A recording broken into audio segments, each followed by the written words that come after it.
Nosso tópico agora é sobre potência elétrica. Existe uma forma de a gente simplificar o que seria uma potência elétrica. A potência elétrica, ela é a quantidade de energia que eu consigo fornecer ou que eu consumo por um determinado tempo.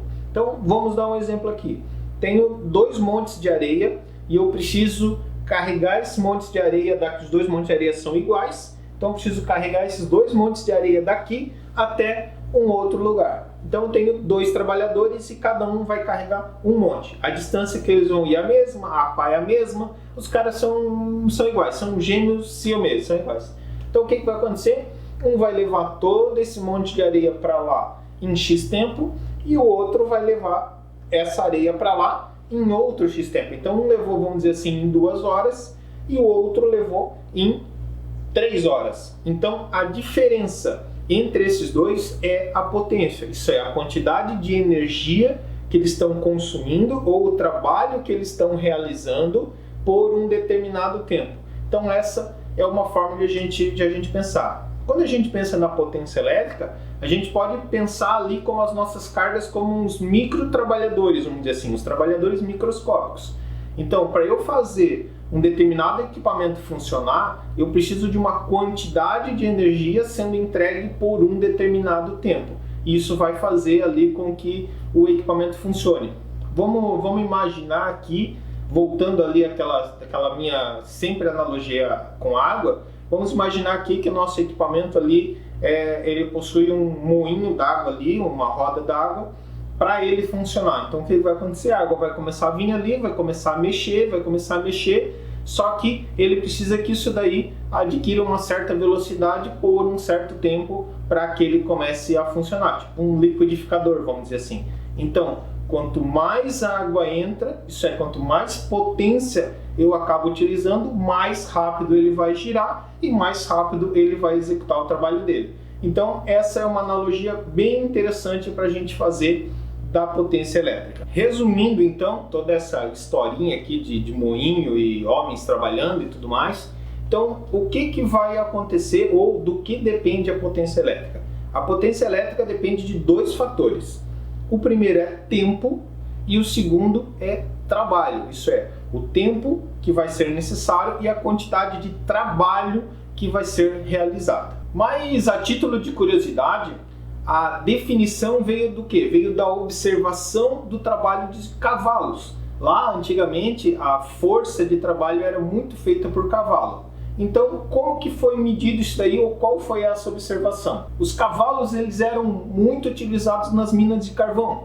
E um cientista lá, um observador, um descobridor lá, um inventor, ele percebeu o seguinte, que em média um cavalo era capaz de erguer 330 libras a uma distância de 100 metros em um intervalo de 1 minuto. Então, convertendo tudo isso daí, como é que ficaria? Então, convertendo tudo isso aí, o que ficaria? Ele levantava quase 150 quilos, carregava por 100 pés, que é quase 30 metros, 30 e poucos metros, por a cada 60 segundos. Então, essa era a quantidade de trabalho que um cavalo conseguia fazer, na média, né? Então, ele considerou isso daí como uma média e definiu-se essa unidade de medida para esse tipo de potência ou para o trabalho realizado ali por um equipamento.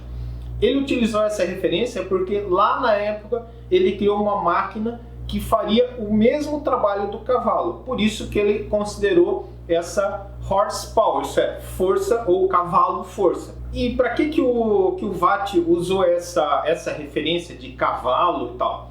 Porque na época ele havia criado uma máquina para fazer o mesmo trabalho desse cavalo, então para extrair água do fundo das minas de carvão, onde ele começou a fazer uma análise do que a máquina dele fazia em relação a um cavalo. Então ele criou essa referência de cavalo potência ou HP, né? Então horsepower, ou mesmo de cavalo vapor, porque a máquina dele funcionava a vapor, então era CV. Aí já fica claro o porquê do CV. Quando a gente vai para um motor elétrico, normalmente a gente não diz que ele tem XHP, a gente diz que ele tem XCV, isso é meio CV, né? Um motor, por exemplo, de um portão eletrônico. Então ele tem 1/3 de CV, meio CV, 1 CV. Então o CV veio disso dali. Meio CV equivale a meio trabalho de um cavalo, se a gente for comparar executando o mesmo trabalho, a mesma tarefa. Então, complementando essa questão de potência, qual é a relação que foi criada?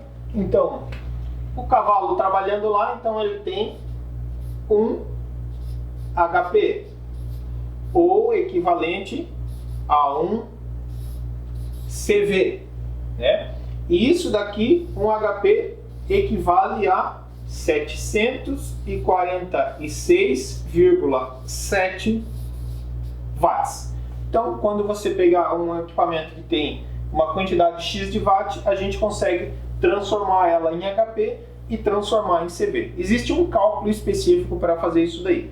Então, isso daqui seria interessante quando nós fôssemos calcular, por exemplo, a necessidade de autonomia de um no-breaker para um portão eletrônico, por exemplo. Lá o portão eletrônico, normalmente, ele vai ser em CV. Então, vai ser lá meio CV, um terço CV, um quarto CV, assim por diante. Então, a gente precisa converter o CV para watt para a gente fazer o cálculo de que no-break que seria necessário para aquele equipamento. Mas a gente vai falar mais na frente sobre isso daí. Continuando a nossa tão famosa e querida analogia com a água, a potência seria o que uma bomba d'água consegue empurrar, isso é a quantidade de água que ela consegue escoar por um determinado tempo. Só que essa potência elétrica depende de duas outras grandezas, que vai ser a tensão e a corrente. Então, a potência depende diretamente da tensão que é aplicada e da quantidade de corrente que ocorre desse fluxo. A tensão seria a pressão que empurra essa água para baixo. Então, essa pressão pode ser simplesmente o peso ali da água numa caixa d'água, né? Ou mesmo se a gente tiver algum elemento pressionando ela para baixo, tipo um êmbolo de uma seringa, vamos dizer assim.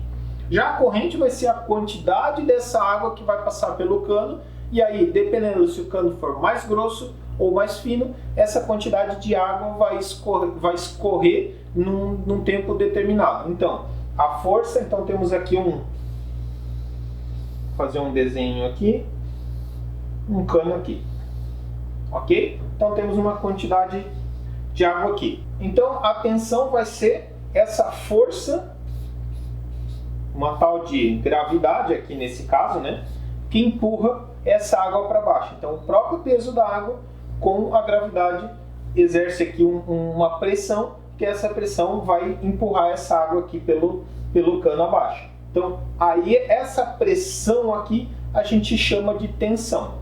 Então vamos supor que a gente colocasse aqui perfeitamente vedado aqui, perfeitamente na medida, a gente coloque aqui um elemento, uma borracha aqui, alguma coisa para empurrar para baixo.